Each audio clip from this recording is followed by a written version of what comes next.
C'est l'heure du journal sur LCF, votre chaîne internationale. Voici le sommaire.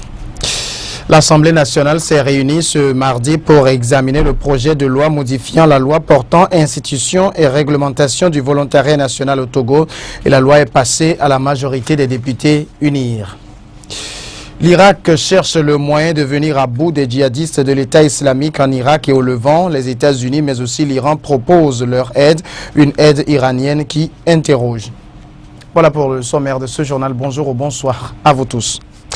Ce mardi, l'Assemblée nationale a tenu sa 12e séance plénière de la première session ordinaire. À l'ordre du jour, le projet de loi modifiant la loi numéro 2011-001 du 17 février 2011 portant institution et réglementation du volontariat national au Togo. Le projet de loi prévoit comme disposition phare l'institution d'une agence chargée de la gestion du volontariat national au Togo. Cette agence permettra de faire face à la demande et relever les défis que pose le chômage des jeunes et des primo-demandeurs d'emploi.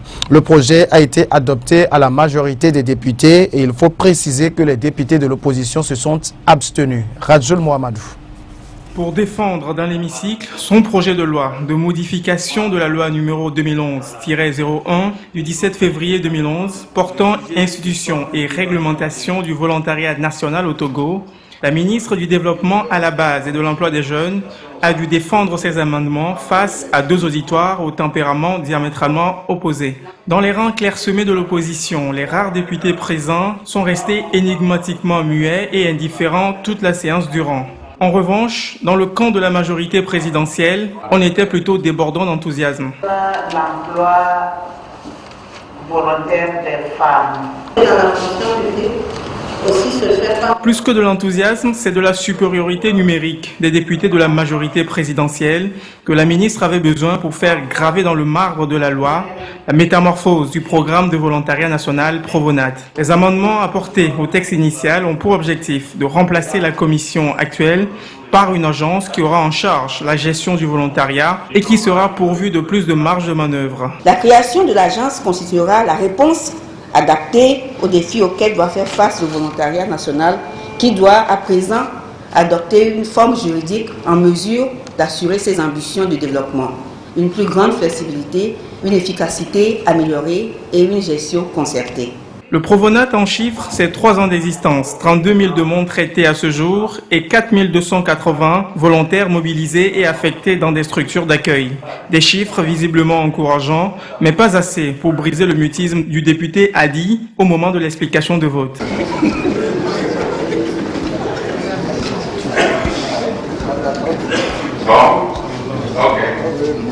Par contre, dans le groupe de la majorité parlementaire, on préfère voir le verre à moitié plein que vide.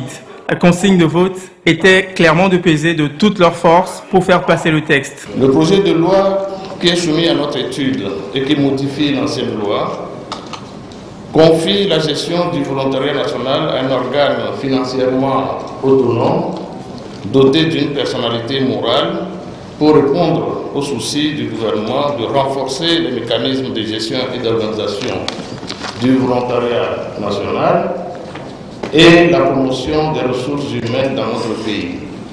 C'est pourquoi j'exhorte les députés du groupe UNIR à voter favorablement le projet de loi. Pour le premier vice-président de l'Assemblée nationale qui a dirigé la plénière, au-delà de l'insertion socio-professionnelle des jeunes, le Provonat est soluble dans la SCAP et s'inscrit dans la politique de développement du pays. L'ambition du gouvernement de faire du volontariat un réel outil d'accélération du rythme d'atteinte de la stratégie de croissance accélérée et de promotion de l'emploi et des objectifs du millénaire pour le développement est légitime. Il est normal qu'après quelques années de mise en œuvre du Provonat, que des adaptations ou ajustements institutionnels y soient apportés en vue d'optimiser ses résultats. Lancé en 2011, le Provonat devrait prochainement se doter d'une agence de gestion de ses activités. Une agence de plus qui s'insérera dans l'attirail d'agences et de projets de promotion de l'emploi qui existent déjà au Togo. Aussi espère-t-on qu'elle saura trouver sa place sans trop pâtir d'un conflit de compétences avec les autres. La coopération entre le Togo et les pays du monde se porte très bien. Après le Burkina Faso, c'est désormais l'Indonésie qui dispose désormais d'un consulat au Togo. L'Indonésie, ce pays d'Asie, le plus grand pays musulman du monde, entretient des relations avec le Togo depuis 2004. L'ouverture de ce consulat matérialise ou scelle davantage ces relations entre les deux pays. C'est ce mardi que l'inauguration a été faite en présence de l'ambassadeur de l'Indonésie au Nigeria et des autorités togolaises. Ida Azialouvo. Drapeau hissé, remise de les équatures, coupure de ruban et le consulat d'Indonésie démarre officiellement ses activités au Togo. Depuis 2004, le Togo entretient des relations diplomatiques avec l'Indonésie. C'est donc pour renforcer cette coopération que les gouvernements togolais et indonésiens ont d'un commun accord autorisé l'implantation du consulat. Il y a 10 années déjà que le Togo et l'Indonésie ont commencé par échanger 10 ans de relations. Vous avez vu ce que ça a apporté aujourd'hui. Elle évolue et nous restons convaincus que ça ira toujours beaucoup plus de l'avant et s'alignant vraiment dans cette droite ligne de la politique du gouvernement qui est celle de la diplomatie économique. Nous nous attelons, nous allons nous battre pour que cela soit une réalité entre les deux pays. Faire de la diplomatie un outil de développement économique, c'est la vision du gouvernement togolais, une vision qui cadre bien avec la mission du nouveau consul honoraire d'Indonésie au Togo. Nous nous engageons à œuvrer dans les règles de l'art pour défendre des intérêts de chacun des opérateurs économiques togolais et indonésiens, voulant investir soit au Togo ou soit en Indonésie.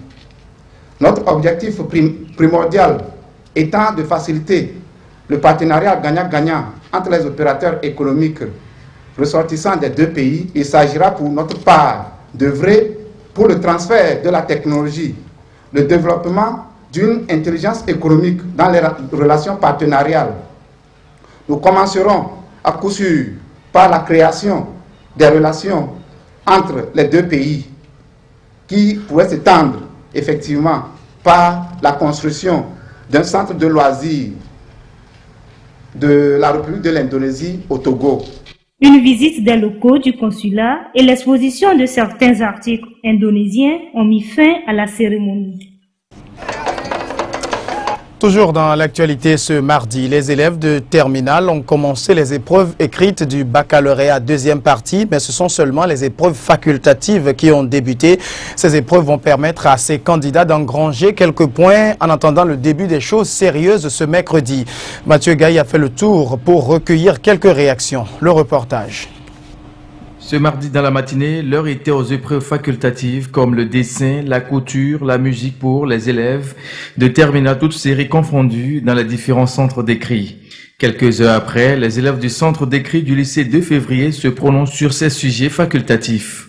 J'ai travaillé sur le dessin, on nous a demandé de faire le dessin d'un tableau, donc tout s'est bien passé.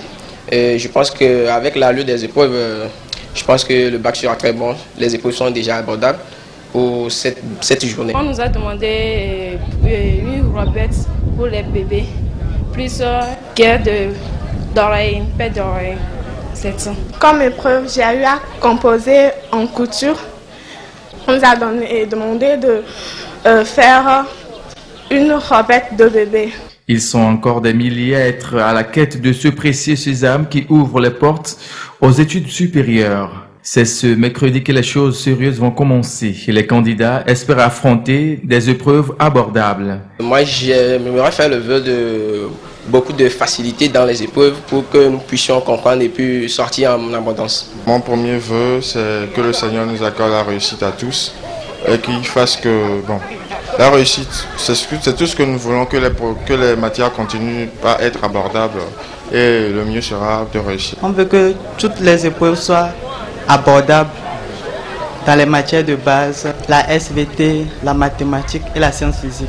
Ces élèves ont jusqu'à ce samedi 21 juin pour mettre à profit ce qu'ils ont appris pendant les mois passés en classe. L'actualité hors du continent. D'abord, l'Irak. Les djihadistes de l'État islamique en Irak et au Levant ont fait une progression fulgurante. Ils ne sont plus qu'à quelques kilomètres de Bagdad, la capitale. L'armée régulière tient bon, mais ne pourra pas tenir très longtemps sans l'aide internationale. Les États-Unis proposent leur aide à l'Irak, mais pas seulement. L'Iran également se propose d'aider l'Irak. L'Iran, le voisin ennemi de l'Irak, un pays chiite. Du coup, l'intérêt de l'Iran pour l'Irak suscite beaucoup de questions et de réserves. Une avancée fulgurante. En à peine une semaine, les djihadistes de l'EIL se sont emparés d'une grande partie des provinces du Nord, des villes de Tikrit ou encore Mossoul. Des derniers faits d'armes, un assaut sur Bakuba à 60 km tout juste de la capitale. Direction donc Bagdad, puis le sud du pays, où se trouvent les villes saintes chiites de Karbala et de Nadjaf. De quoi susciter l'inquiétude de l'Iran chiite, prêt à envisager dès ce week-end une coopération ouverte avec les États-Unis. Si on voit les États-Unis s'engager dans une opération contre le terrorisme, alors on pourrait envisager une coopération. Un appel du pied auquel n'aura pas tardé à répondre dès ce lundi Washington. Nous sommes ouverts au dialogue avec l'Iran sur la situation en Irak, comme nous dialoguons aussi avec les pays de la région. Nous pousserions l'Iran à faire en sorte que les Irakiens règlent leurs problèmes de façon non sectaire. Une coopération inédite au grand jour depuis une trentaine d'années. L'Iran, proche du Premier ministre chiite Nouri al-Maliki, serait donc devenu un allié incontournable dans la crise irakienne. Mais pour certains experts américains, il faudrait s'en méfier. Les Iraniens ont un programme très pro-chiite, très extrémiste. Ils n'ont jamais été pour un gouvernement multiconfessionnel en Irak et ils ont même financé des milices qui ont empêché que l'Irak puisse sortir de la violence. Pour défendre l'Irak, la semaine dernière, l'ayatollah Sistani, plus haute autorité chiite du pays, a appelé les Irakiens à prendre les armes contre les insurgés sunnites. Depuis, les volontaires affluent par centaines, comme ici à Bagdad. Des images qui inquiètent un ancien vice-président de Saddam Hussein en exil. La fatwa de l'ayatollah Sistani a encore mis de l'huile sur le feu. Il y aura une réaction de la part des communautés arabes sunnites qui conduira à une guerre sainte au sein du peuple musulman entre chiites et sunnites. En toile de fond de cette crise irakienne, le spectre d'une guerre régionale entre chiites et sunnites. Pour l'heure, pour ne pas attiser les tensions, l'Iran préfère rester prudent et n'évoque qu'une simple coopération avec l'Irak. En Europe et en France, c'est la grève dans les cheminots depuis une semaine. Une grève qui perturbe la circulation dans les grandes villes. Même si le mouvement semble s'essouffler, il n'en demeure pas moins que les perturbations sont énormes. Mais quelles sont les causes ou les raisons de cette grève? Les réponses dans ce reportage. C'est un projet de loi dont l'entrée en gare ne se fait pas sans encombre. Mais quel est le but de cette réforme ? Il s'agit de préparer l'ouverture à la concurrence en 2019 du transport de voyageurs en facilitant un accès au réseau aux futurs rivaux de la SNCF. Principale mesure, réunir Réseau Ferré de France, le gestionnaire des rails, et la SNCF pour mieux gérer leurs dettes. Serait créé un établissement public industriel et commercial, un groupe unique avec deux filiales, SNCF Mobilité pour le transport, SNCF Réseau pour la gestion des infrastructures. Quel impact cette réforme a-t-elle sur le statut des cheminots? Ils conserveront leur niveau de salaire et la garantie de l'emploi à vie. Mais la loi de 1940 qui définit leur statut serait abrogée. En remplacement, un décret encadrera tous les aspects liés à leur durée du travail. Une convention collective sera négociée. Elle fixera les droits et avantages des salariés. La législation européenne rend-elle obligatoire cette réforme? La Commission européenne a adopté un programme pour libéraliser le transport ferroviaire dans toute l'Europe. La fusion SNCF-RFF n'y est pas une obligation. En revanche, tout doit être mis en œuvre pour que des entreprises européennes puissent en 2019 concurrencer la SNCF dans l'Hexagone, y vendre leurs billets et faire rouler leurs trains. Des nouvelles de la Coupe du Monde Brésil 2014. Ce lundi, deux pays africains sont entrés dans la danse, le Nigeria et le Ghana. Ces deux pays ont eu une belle prestation, mais pas grande victoire du côté du Nigeria, champion de l'Afrique en titre. Difficile de trouver les filets face à l'Iran. Le Ghana, lui, a courbé les chines devant les États-Unis. Le résumé, Hugatiko. C'est un lundi noir pour les représentants du continent engagés dans cette Coupe du Monde. Le Nigeria, champion d'Afrique en titre, a été contraint au match nul 0 but partout par l'Iran. Il aura donc fallu attendre le 13e match de cette Coupe du Monde pour assister au premier match nul de la compétition. 45 minutes pour se faire plaisir, 45 minutes pour que le Nigeria montre effectivement qu'il est le roi d'Afrique, détenteur du titre. Voici l'occasion. Les Super Eagles ont parfaitement entamé le match et auraient dû ouvrir le score si l'arbitre n'avait pas refusé le but des Super Eagles pour une faute peu évidente sur le gardien iranien. Par Moussa.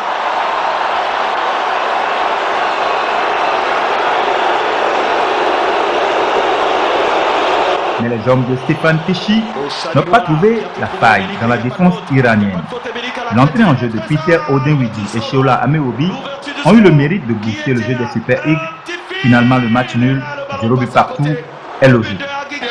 La déception est encore plus grande pour le Ghana, qui a chuté d'entrée face à une équipe des États-Unis qui a su prendre sa revanche de 2010 grâce à beaucoup de solidarité et d'efficacité. Il aura fallu seulement 30 secondes pour les Américains pour trouver le chemin des filets dans une défense apathique des Black Stars. Ils n'ont pas attendu.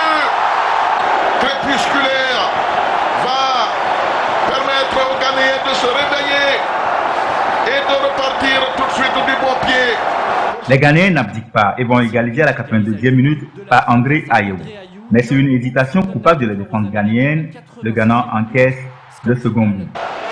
Les Black Stars compromettent ainsi leur chance de qualification après ce premier revers. Prochain rendez-vous, le match Ghana-Allemagne le 21 juin prochain. Un mondial plutôt difficile pour les Africains. L'Algérie aussi a perdu 2-1. On va refermer ce journal en parlant toujours du mondial Brésil 2014. 13 Togolais auront la chance de suivre les matchs de ce mondial en live.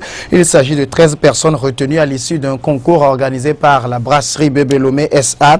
3 parmi les 13 ont quitté Lomé ce lundi pour le Brésil. Inès Assiblé. Ils sont 13 grossistes de la société Bébé Lomé à avoir la chance d'assister à la Coupe du Monde 2014 qui se joue actuellement au Brésil.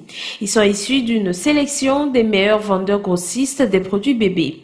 Une première vague de 3 a quitté Lomé ce lundi soir. Il y a quelques mois, la brasserie avait organisé un concours pour ses grossistes et on a été les premiers sur l'eau vitale. Donc actuellement, on est en partance pour Rio de Janeiro, au Brésil, pour suivre la Coupe du Monde. Je remercie beaucoup la brasserie pour cet effort qu'il a fait pour ses grossistes. Un geste de la société Bébé Lomé qui veut, dans la mesure du possible, récompenser les efforts fournis par ses grossistes pour la distribution de ces produits. J'accompagne les clients que vous avez vus tout à l'heure, je les accompagne au Brésil dans le cadre d'un concours que nous avons organisé à la Bébé du mois de février au mois d'avril, 3 mois donc, et les lauréats, il y en a une bonne dizaine. Donc ils vont partir en 2 groupes. Le premier groupe, moi je les accompagne au Brésil, à Rio de Janeiro. Le programme, il y aura beaucoup de tourisme. Une autre vague s'envolera pour le pays du football dans les jours à venir. Et c'est la fin de ce journal. Merci de l'avoir suivi.